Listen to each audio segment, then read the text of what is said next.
উপস্থিত আছেন বাংলাদেশ জাতীয়তাবাদী ছাত্রদল কেন্দ্রীয় সংসদের বিপ্লবী সভাপতি জনাব রাকিবুল ইসলাম রাকিব, উপস্থিত আছেন বিপ্লবী সিনিয়র সহ সভাপতি জনাব আবু আফসান মোহাম্মদ ইয়াহিয়া সহ কেন্দ্রীয় সংসদের সহ সভাপতিবৃন্দ, উপস্থিত আছেন ছাত্রদল কেন্দ্রীয় সংসদের বিপ্লবী সিনিয়র যুগ্ম সাধারণ সম্পাদক জনাব শ্যামল মালুম সহ কেন্দ্রীয় সংসদের যুগ্ম সাধারণ সম্পাদক বিন্দু, এবং উপস্থিত আছেন আমাদের বিপ্লবী সাংগঠনিক সম্পাদক জনাব আমানুল্লাহ আমান সহ কেন্দ্রীয় সংসদের বিভিন্ন পর্যায়ের নেতৃবৃন্দ এবং আমাদের ঢাকার বিভিন্ন ইউনিটের সভাপতি এবং সাধারণ সম্পাদকরা আজকের এই সংবাদ সম্মেলনে উপস্থিত হয়েছেন। এছাড়া উপস্থিত আছেন বাংলাদেশ জাতীয়তাবাদী ছাত্রদল কেন্দ্রীয় সংসদের বিপ্লবী দপ্তর সম্পাদক জনাব জাহাঙ্গীর আলম সহ আরো নেতৃবৃন্দ। আপনারা ইতিমধ্যে অবগত হয়েছেন যে গত বছর জুলাই এবং আগস্টের গণ অভ্যুত্থানকে স্মরণ করতে বাংলাদেশ জাতীয়তাবাদী ছাত্রদল মাসব্যাপী বিভিন্ন প্রোগ্রাম আমরা হাতে নিয়েছি। সেই প্রোগ্রামের ধারাবাহিকতায় এই মাসের 1 জুলাই বাংলাদেশ জাতীয়তাবাদী ছাত্রদল প্রথম মধ্যরাতে অর্থাৎ 30 জুন মধ্যরাতে, যেটি 1 জুলাই প্রথম প্রহরে বাংলাদেশ জাতীয়তাবাদী ছাত্রদল শহীদ মিনারে সকল শহীদদের স্মরণে আমরা মোমবাতি প্রজ্বলন এবং সমবেত কণ্ঠে জাতীয় সঙ্গীতের মাধ্যমে আমরা এই কর্মসূচি গ্রহণ করেছি। এবং আপনারা সবাই অবগত রয়েছেন যে বাংলাদেশ জাতীয়তাবাদী ছাত্রদল জুলাই এবং আগস্টের গণ অভ্যুত্থানের সব থেকে ক্ষতিগ্রস্ত ছাত্র সংগঠন। আমাদের 142 জন নেতা কর্মী এবং সমর্থক এই গণ অভ্যুত্থানে ছাত্রদলের যারা শহীদ হয়েছেন তাদের শহীদ পরিবারের সাথে আমাদের দলের ভারপ্রাপ্ত চেয়ারম্যান জনাব তারেক রহমান সৌজন্য সাক্ষাৎ করেছেন, যেটি 12 জুলাই। এখন আপনারা অবগত হয়েছেন আমরা ঢাকা বিশ্ববিদ্যালয়ের টিএসসিতে বাংলাদেশের সকল ছাত্র সংগঠন গণতান্ত্রিক আমি প্রকাশ্যে যারা রাজনীতি করেছে সেই সকল ছাত্র সংগঠনকে আমরা আমন্ত্রণ জানিয়েছিলাম জুলাইয়ের 15 তারিখ, যেটির আমরা নাম দিয়েছিলাম গণ অভ্যুত্থানের বাক বদলের দিন। এবং জুলাইয়ের যে 16 তারিখ শহীদ আবু সাইদ এবং শহীদ ওয়াসিমের যে শহীদ দিনটিকে স্মরণ করতে আমরা রংপুর এবং চট্টগ্রামে 2টি আলাদা প্রোগ্রাম করেছি এবং দোয়া অনুষ্ঠান করেছি। এবং 2 শহীদকে স্মরণ করতে আমরা রংপুর এবং চট্টগ্রামে 2টি বৃহৎ ছাত্র সমাবেশ করেছি। এর বাইরে সকল শহীদদেরকে স্মরণ করতে বাংলাদেশ জাতীয়তাবাদী ছাত্রদল কর্তৃক একটি শোক সভা করা হয়েছে। এবং আরেকটি প্রোগ্রাম আমরা ঢাকা বিশ্ববিদ্যালয়ের কেন্দ্রীয় মসজিদে আমরা করেছি সকল শহীদদের স্মরণে দোয়া মাহফিল। সেই প্রোগ্রামের ধারাবাহিকতায় আগামী 3 আগস্ট বাংলাদেশ জাতীয়তাবাদী ছাত্রদল কেন্দ্রীয় শহীদ মিনারে একটি প্রোগ্রাম করার আমরা লিখিত অনুমতিপত্র ঢাকা বিশ্ববিদ্যালয়ের মাননীয় প্রক্টর বরাবর করেছিলাম।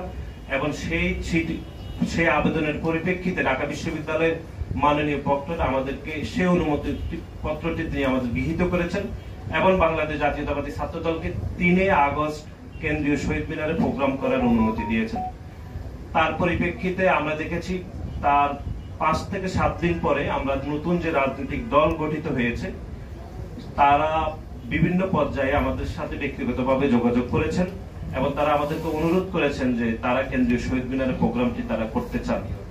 যেহেতু 3 আগস্ট এই প্রোগ্রামটি আমরা কেন্দ্রীয় সংসদের সম্মিলিত সিদ্ধান্তের মাধ্যমে আমরা নিয়েছিলাম, সেক্ষেত্রে তাদের অনুরোধের বিষয়ে গতকাল আমরা কেন্দ্রীয় সংসদের জরুরি একটি মিটিং আহ্বান করেছিলাম, সেখানে একটি সিদ্ধান্ত গৃহীত হয়েছে।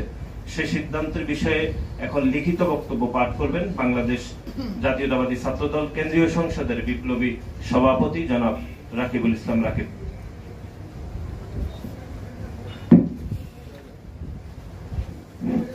বিসমিল্লাহির রহমানির রহিম। প্রথমেই আজকের এই জরুরি সংবাদ সম্মেলনে উপস্থিত প্রিয় সাংবাদিক বৃন্দ সবাইকে অনেক অনেক ধন্যবাদ এবং কৃতজ্ঞতা জানাচ্ছি যথাসময় উপস্থিত হওয়ার জন্য।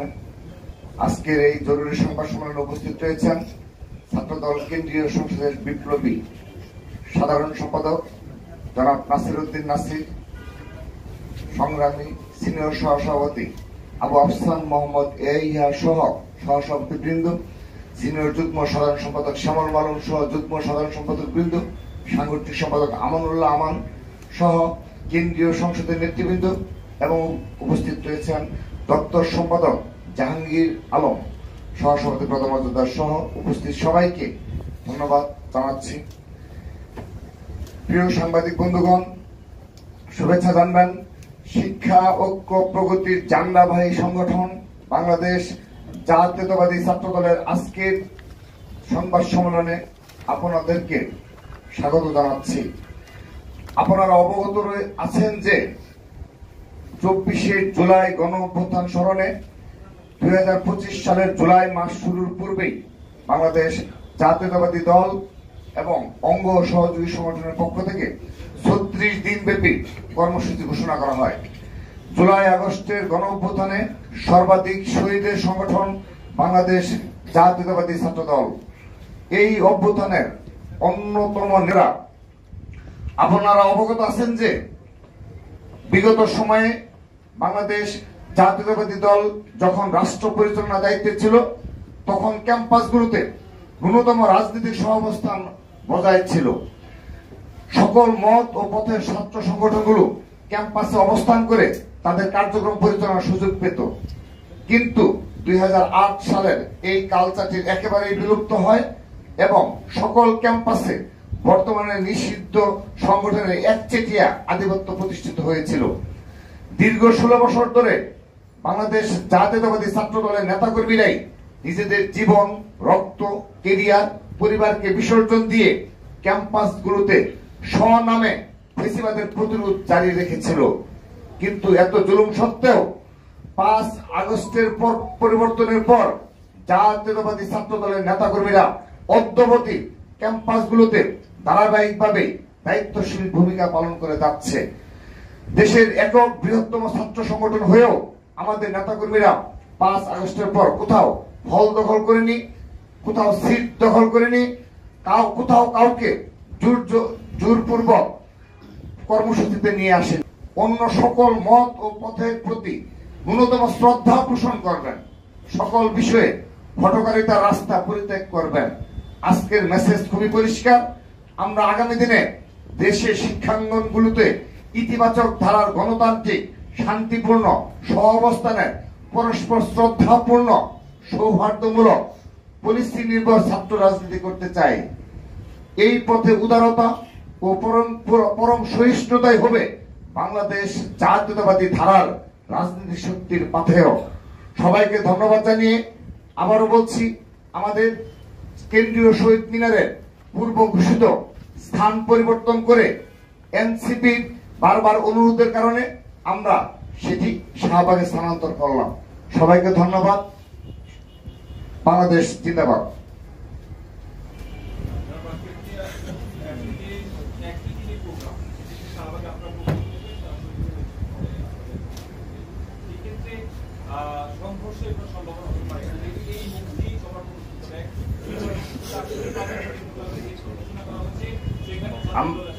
ধন্যবাদ।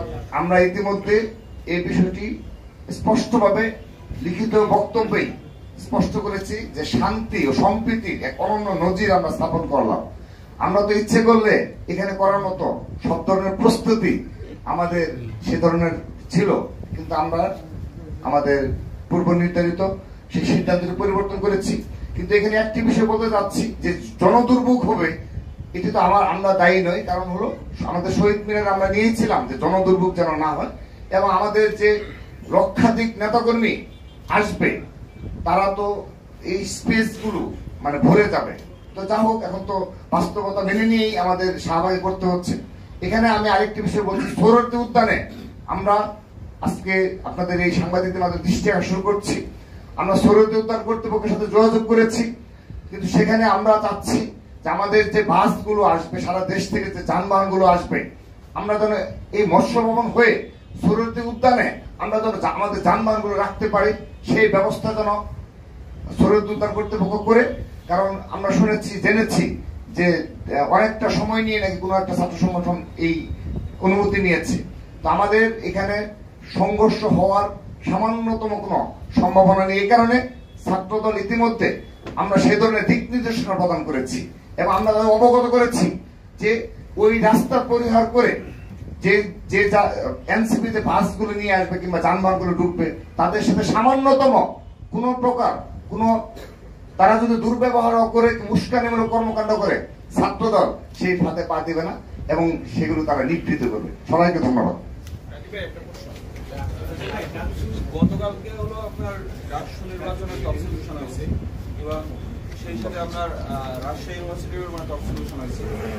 আপনারা এই মুহূর্তে আসলে এই তফসিল ঘোষণাটাকে কিভাবে দেখছেন? আর একটা বিষয় হলো আমরা দেখেছি আসলে আপনারা ছাত্রদল এই যে সাম্য হত্যার প্রতিবাদে বিশ্ববিদ্যালয় প্রশাসনের পদত্যাগ দাবি করছিল, সেই জায়গা থেকে এই প্রশাসনের আপনার নেতৃত্বে এই রাষ্ট্র নির্বাচনটা কিভাবে দেখছেন?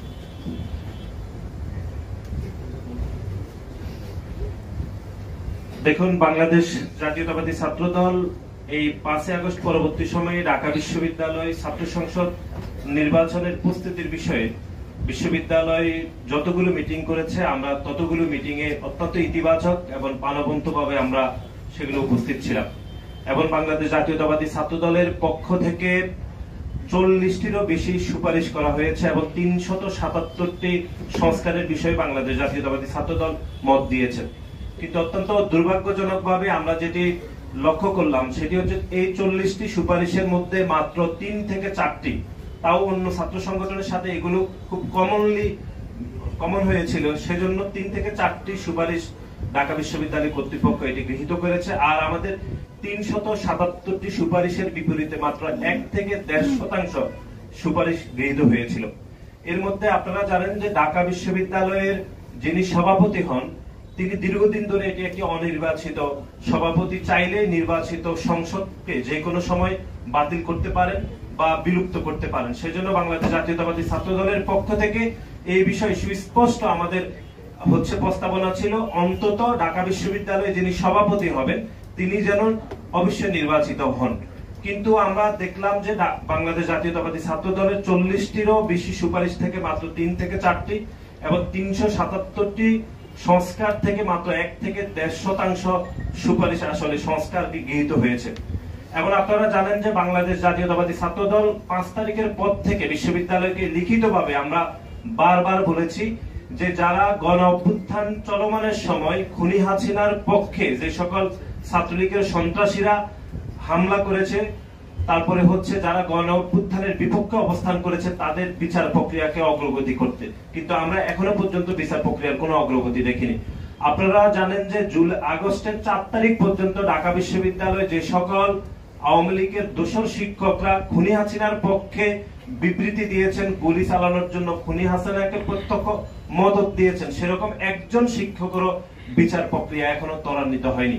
শুধু সেটি নয়, আপনারা দেখেছেন যে ঢাকা বিশ্ববিদ্যালয়ের রেজিস্ট্রার ভবনের জুলাইয়ের 4 তারিখ এবং আগস্টের 4 এবং 3 তারিখে খুনি হাসিনার পক্ষে যারা মিছিল করেছে এরকম একজন কর্মকর্তার বিচার প্রক্রিয়া ঢাকা বিশ্ববিদ্যালয় শুরু করতে পারেনি।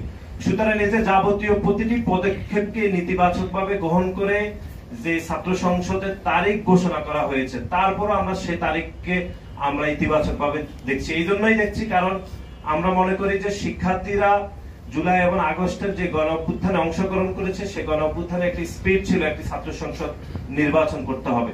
কিন্তু একই সাথে যারা জুলাই এবং আগস্টের গণ অভ্যুত্থানের সরাসরি অংশীদার ছিল তাদের এরকম একটি সুপারিশকেও উল্লেখযোগ্যভাবে আমলে না নিয়ে খুনি সংগঠন ছাত্রলীগের বিচার প্রক্রিয়ার অগ্রগতি না করে, আওয়ামী লীগ দোষর শিক্ষকদের বিচার না করে, ঢাকা বিশ্ববিদ্যালয়ের কর্মকর্তাদের বিচার প্রক্রিয়ার কোন রকম ত্বরান্বিত না করে এরকম ডাকসু যদি হয়, সে ডাকসু কতটুকু শিক্ষার্থীদের কল্যাণকর হবে সেটি আসলে সময় বলে দেবে বলে আমরা মনে করি।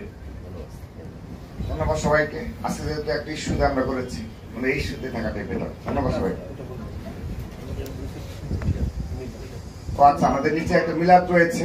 আমাদের বিএনপি ছাত্র বিষয়ক সম্পাদক আলহাজ রকিবুল ইসলাম বকুল ভাই গুরুতর অসুস্থ, তার প্লিজ আপনারা আবার করবেন। এবং চিফ গেস্ট হিসেবে থাকবেন আমাদের বিএনপির সংগ্রামী সিনিয়র যুগ্ম মহাসচিব রুহুল কবির রিজভী ভাই। সবাইকে ধন্যবাদ। আবারও বলছি যে আমরা শান্তিপূর্ণ একটি সমাবেশ করার জন্য আমাদের প্রস্তুতি রয়েছে। আপনাদের সকলের সহযোগিতা কামনা করছি, সাংবাদিক ভাইদের সহযোগিতা।